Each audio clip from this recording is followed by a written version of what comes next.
Okay, so a couple of things.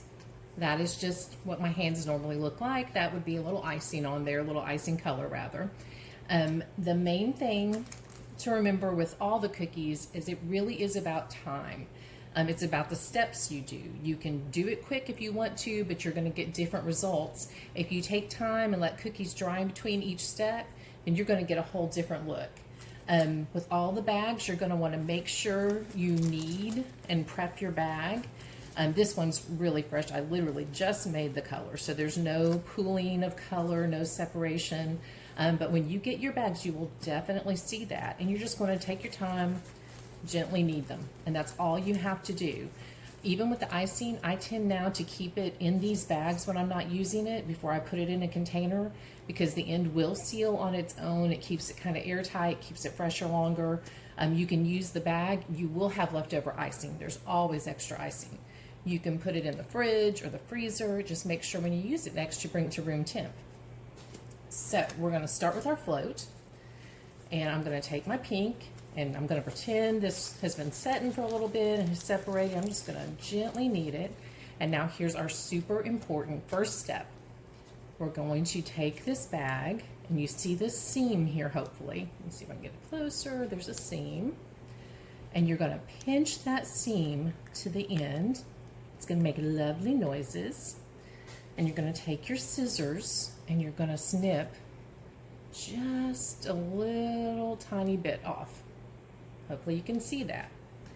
You can always go bigger. You cannot go smaller. So be careful when you do snip. Mamas and daddies, you might want to do that part when you're doing it with your kids. So with the float, we're going to want to give it some dimension. So the first thing I'm going to do is I'm going to just outline my lines here. And it does not, as you can see, have to be perfect and match the lines I drew. That was just hopefully to give you a little help and show you what you need to do. So there's our pillow. And then we're just going to make these lines. And again, you can see mine are not perfect. It really is more about having some fun. Okay, so first thing we're going to do is we're going to flood every other section. And all I'm doing is squeezing harder. And I like to start up against the line that I made, that wall that actually holds the icing in, your outline. So you can take your stylus and do what I'm doing, or you just can use the tip of the bag. I'm really bad about using my bag instead of my stylus. It's probably a cookie no-no, but I do it anyway. The consistency is pretty good. It's probably going to smooth out on its own, but you can use your stylus and do a little of that if you want to.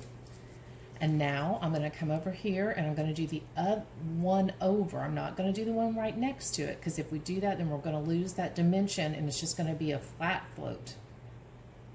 I can make so many jokes about that. You cannot float on a flat float, can you? Anyway, so sorry. So just kind of fill it in.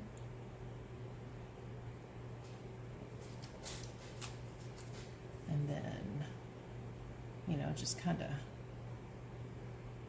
puncture little hole bubbles rather, and drag it a little bit to the edges. If bubbles bother you, you just kind of pop them and pull and they will go away. All right, so can't do anything else with that one for a little bit. It's got to dry so we can do the other steps to get that dimension.